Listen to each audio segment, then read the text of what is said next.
If you are a proper Mushin, then you should learn to celebrate yourself. That coffee was too hot. There's something that most of you don't know that I'm going to share with you. Do you know that the Nigerian entertainment industry, not just the Nigerian entertainment industry, including the United States of America entertainment industry, was all blown up and made known with the help of Mushin. The foundation of entertainment and what made Nigerian artists, including the American artists, became famous and be known to some of us was because of Mushin. But this is a conversation most of you are not ready to have.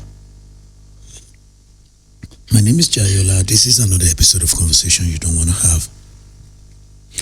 If you're a product of the 90s, 80s coming to the 90s, then you understand this thing that I'm talking about. So apparently, entertainment literally was there, but there was no face to it.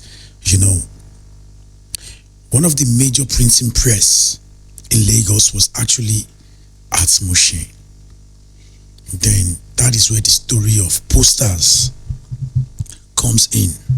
So what do they do then? They print posters. Then, you see LL Cool J, you see The Fox, you see Chris Cross, you see Michael Jackson, you see Tupac, you see Run DMC, you see TLC, you see Aliyah, Patra, loads of all these great artists. You see their posters, because most of all those posters were being printed in Mushin. There's no other places. Most of the posters barbers were using at their shops then was all at Mushin. For you to get haircut, I remember some of the most famous faces on Baba's poster or saloon poster was Kid and Play.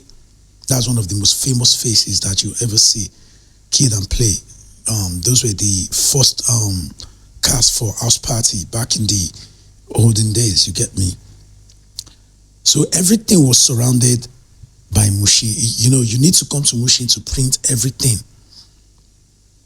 You get me? Mushin Okere, but I feel like there's this thing, this stereotype thing about that area, and that's where I came from. I'm so proud to be a proper Mushin boy, and I'll always remind people on how Mushin has impacted in the entertainment industry. Trust me, there won't be a Tupac, there won't be you knowing a Tupac, there won't be you knowing a Biggie, there won't be you knowing a Wesley Snipes, there won't be you knowing all these old school artists without Mushin. Because that is where everyone needs to go to print and buy their posters. And the birth of Afrobeat or hip-hop, be it for Nigeria and the Americans, also came from Mushin. The lyrics book, all of you are always reading. Where do you think they were printing it back then? Not just the lyrics book. The papers, the materials, everything in which they use in printing all these things. Where do you think they were buying them from? It was Mushin. My streets, to be precise. And some other street of Fada Olide, not even Ladipo, Fada Olide, Disu, Balogun, Buhari. Those were the places. And this is what I am going to tell some of you people. So Ayo Anima Shaun can never talk about its success without mentioning Mushin, because that is where he normally goes to whenever he wants to print his lyrics, because apparently it started with hip-hop hip hop magazine or whatsoever. He started with lyrics book, whereby you buy them, you see selling Dion music, you see lyrics to Tupac music, LL Cool J, all the famous music. Then you need to read them from lyrics book. Then when our entertainment industry also got into the scene and all of that, you see lyrics of Raskimono and Remedies, all these people.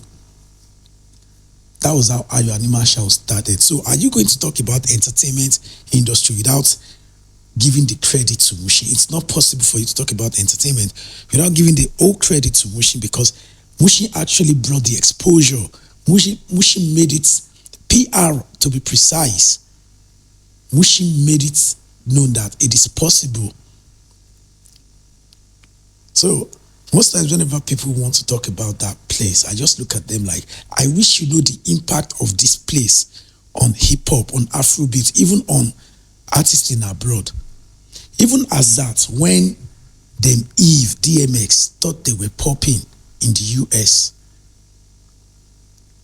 it was still Mushin that made it known that there was someone like DMX, because all the best DJs came from Mushin. On Nas, DJ Onofo Wokon, DJ Sharafa, loads of all these big names, they all came from Mushin. So now, how do you think all those pictures for the posters, where do you think they came from? I'm going to tell you the story as well. So most DJs then, even Jimmy Jazz, most of all these brosses, they still always have to come to Mushin to borrow these plates to link up with some of their friends. So how did this happen? Let me give you a rundown. So back then, most DJs, they have people in abroad that send them records. So records, cassette, and all those things. So whenever they send it down to them in Nigeria, it is well packaged. There was no CD back then.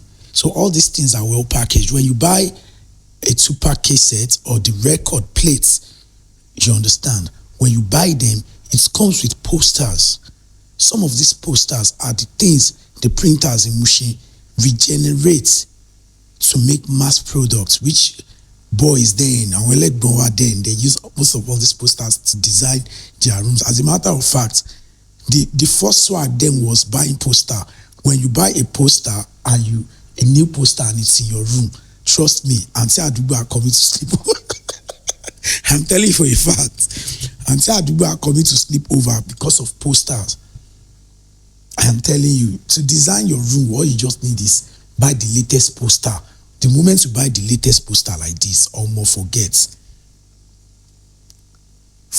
you be big boy for that your house, because apparently I face my slap here everybody day. So everybody wants to come and see the new poster. That was the first DVD. That was the first video cassette that we had. Oh God, good old days. Jay Z, you can never understand. You can never understand this.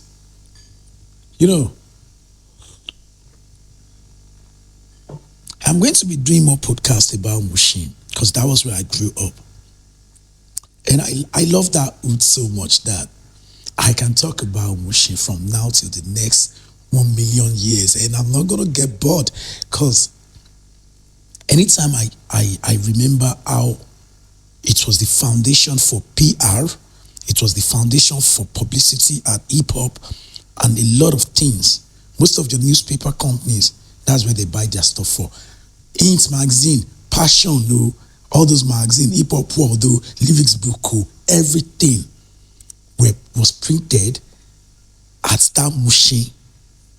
Those informations that you all had access to back then, big thanks to Mushin. So Mushin played a very positive impact in our entertainment industry that people won't tell you about. They'll rather dish out another story entirely, but they will never tell you the impact this place, this society, this place they call slum, this place they try to make you feel like that is where all the biggest thieves and criminals are.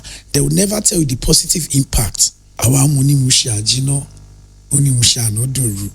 Ha. Our dash of where your tattoo dash of egungun, atu dash of gbogbo àwọn celebrities yìí àti entrepreneurs abẹ́ mad ni. Our dash of Alaji Pasuma, our dash of Wandiko, our dash of Uda Green, our dash of Teriakpala. She mad me. So please, whenever you want to talk about places in Lagos, Mushin should always be respected, because if there is no Mushin, trust me, your entertainment industry is not going to exist. And this is a conversation you don't want to have. And I'm saying everything that I'm saying them for a fact.